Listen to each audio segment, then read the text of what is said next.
Donc voilà, ici,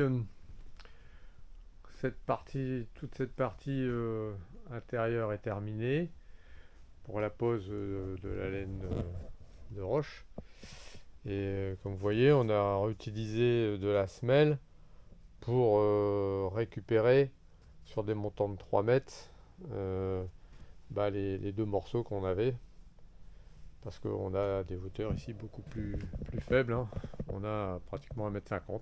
Donc du coup, avec un montant, on en fait deux. On en fait un et demi.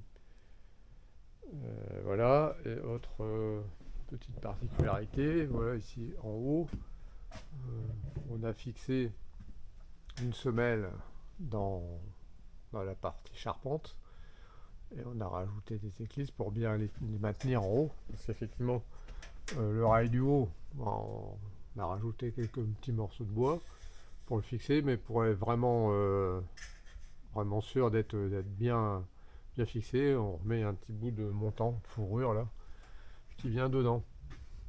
Et ici, vous voyez par exemple, cette barre-là euh, qui va tenir la sablière et qui est enfoncée dans le mur, bon, on l'enlève pas, faudrait pas la couper parce que c'est elle qui en fait fait aussi la consolidation de la maison puisque ça tient la sablière du mur là-bas ancrée dans ce mur-là. Donc du coup, on fait des découpes dans le rail et on l'enlève pas, on la laisse. Hein, c'est important. Voilà.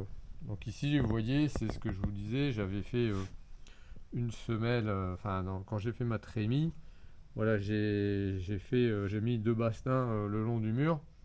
Ça me permet justement de poser mon isolation. Alors c'est un mur intérieur, hein, je mets une petite isolation de 75, mais j'aime bien toujours mettre d'isolation comme je vous le disais. Et le fait d'avoir fait ça, ça me permet voilà, de mettre en place, ici il y a une petite passerelle avec deux battins d'OSB pour pouvoir travailler. Ça, c'est quand même beaucoup plus agréable d'avoir la possibilité de mettre une passerelle parce qu'on se repose un peu sur le bout de bois où on met une petite battance en dessous. Mais c'est tout de suite plus en sécurité, c'est plus facile de travailler dans de bonnes conditions. Voilà. Donc là, après, on va mettre les suspentes et puis on va pouvoir attaquer l'isolation de la toiture et poser les suspentes, les fourrures et après les placots. Voilà. Donc ça avance pas mal. C'est plus spectaculaire que le cimentage.